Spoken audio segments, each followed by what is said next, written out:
I'm Phil. I'm Deepa. Welcome to Whiskey Mystery, where we pull 3 bottles from our blind tasting array. Little clue there. And we blind taste them. We'll reveal one and we'll rank it, and the others will live on for another week. You know, last week, I have to stop saying week. Last episode, we revealed Colila.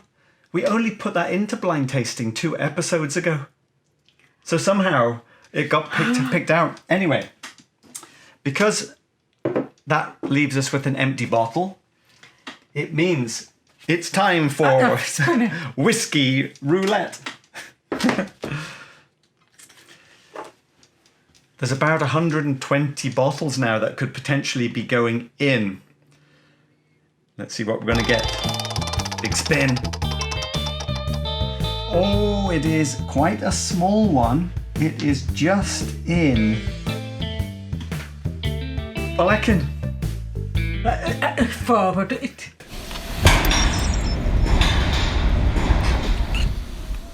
Perfect. Saves me going down to the garage every time. Balekin, straight from the cask. This is Burgundy matured for 13 years. 404 bottles. It's only a 500 centilitre. It was a Scotch whisky auctions and cost us $94. ABV is 33%. You always like to talk about the ABV. Easy to say. This will be going into a blind bottle and will be in the mix next week. Only that atom. Yeah, it's a little one. Oh, and it's from Ardbeg. I think last time I talked about it, said, is that from Bowmore? I was corrected in the comments, thank you. Box doesn't quite work, does it? Right, on to our main event. What do we have? We have our 3 bottles. Honey roasted charcoal, pale wood and pineapple, and the new one we've called Paint on the Firewood.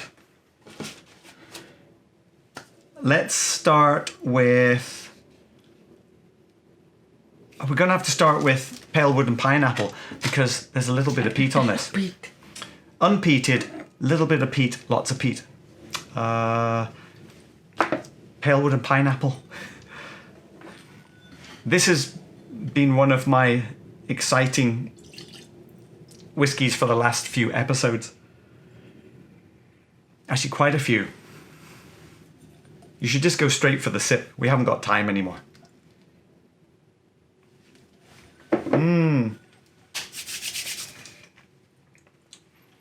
I just love the tropical note. Light, but dense. It's a bit of a cereal.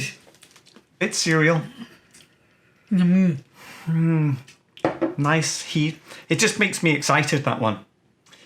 I would buy another bottle of that. I would buy. Okay, let's go to our new one. Paint on the Firewood, because there is a little bit of peat. It's not very heavy. There's not much flavour in it. It's relatively simple. I mean, when I first tasted it, I got quite excited. And then after a few more tasting, because you know we taste these quite a bit before we shoot the episode, I was less excited after tasting it. It's actually a short when you take it in, but at the finish make it pretty.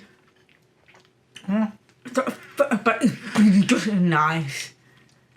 It's still in our kind of area of enjoyment. Like it reminded me of Isla Barley, but with a bit of peat. It's sort of along those lines. So it doesn't have the sophistication, and the finish has a little bit of a chemical thing going on. That's where the Paint on the Firewood came from. Now it is a bit multi-apple, right? Excitement, enjoyable. Okay, where are we on honey roasted charcoal? This one, I think it's 7 episodes now that this one has been held off. You can kind of tell because of the number. Rich peat. Oh, I'm supposed to taste this one.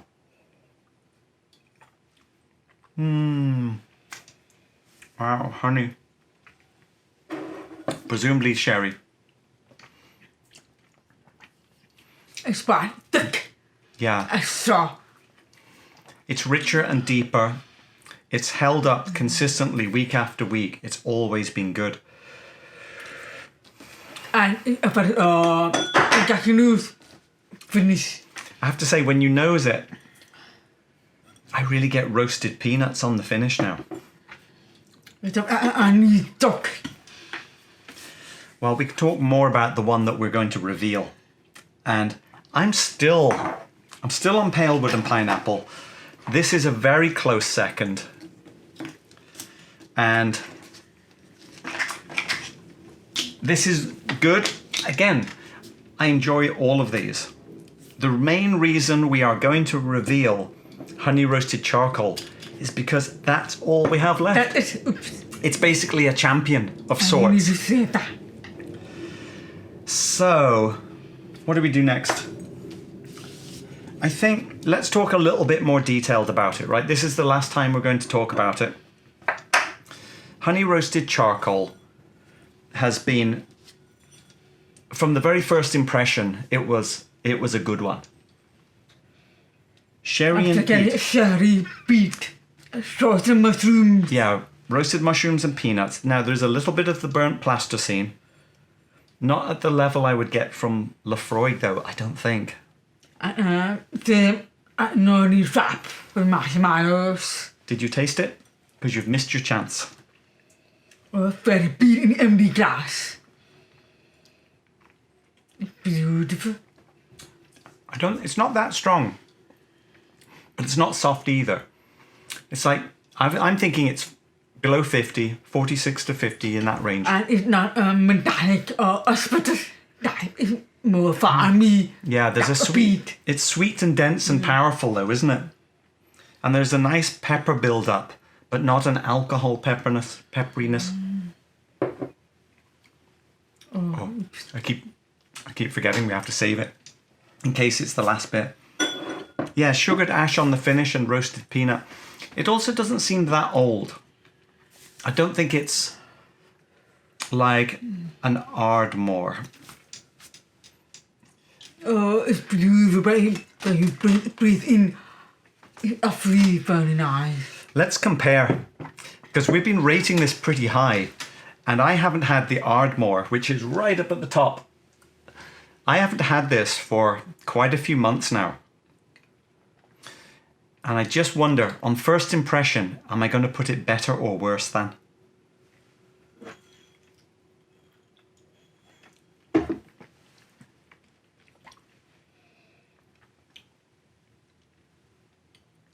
Oh, that is close. That is very close. I better give it a second sip.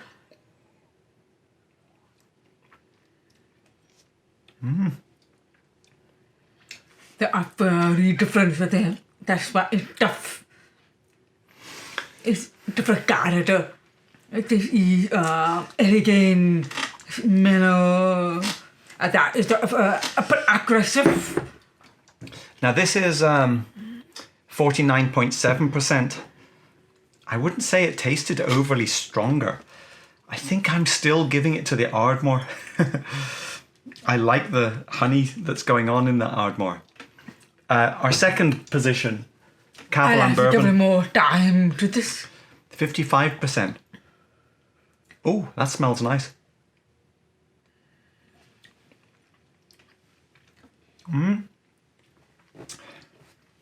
Okay, that's pretty clear to me. That's not as good as I had hoped. That's pretty good. You know what? Having tasted that, I would push it down slightly. I think I'd put this up a bit, and I'm going for right here on whatever this one is.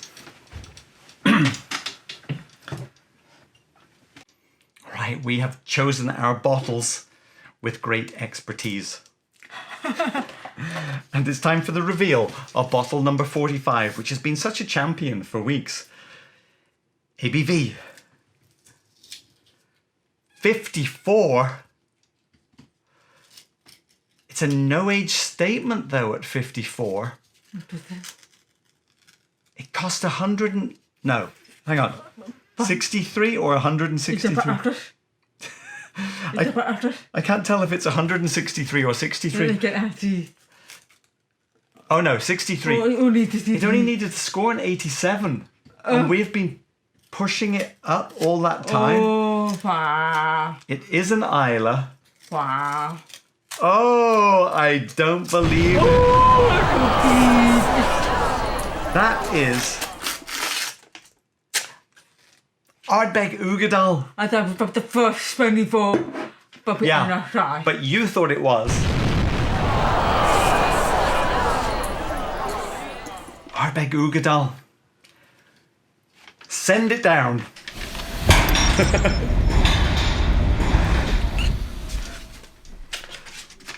There it is. This is from our original 24. That about a year ago. And I remember I always loved the Uigeadail more than Ardbeg 10. I don't understand the sherry at beat. Sherry and peat.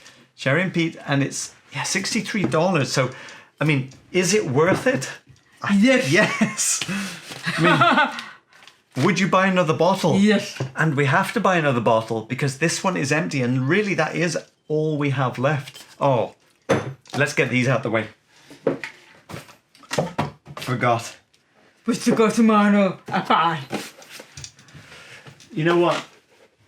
We are about to put Ardbeg Uigeadail all the way up. It didn't quite make it to number 1. But it's going all the way up there. And that means we have a bottle battle when this all gets reshuffled. Bottle battle. Who stays on the shelf?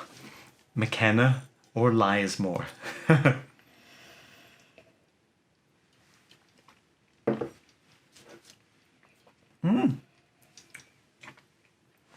Oh, it's still doing good, Lismore. Surprisingly good. Not super complex, but... It's almost a dessert.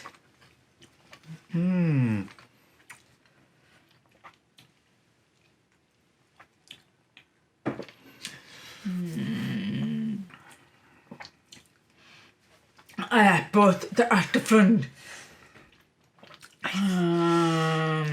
I think if I had to go for another drink, I'd probably go for Lismore. Me do the same. After more comfortable. All right, that's it. Lismore stays on the shelf. Henry McKenna 10 is going on a journey back downstairs.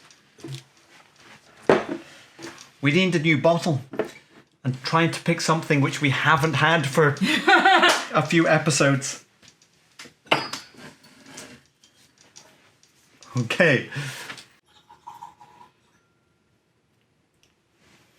Oh,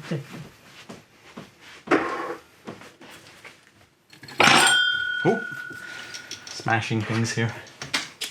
So we are now going to be on number 51. You go ahead and try it. 51. Going into the new century. Oh, that's quite dark, isn't it?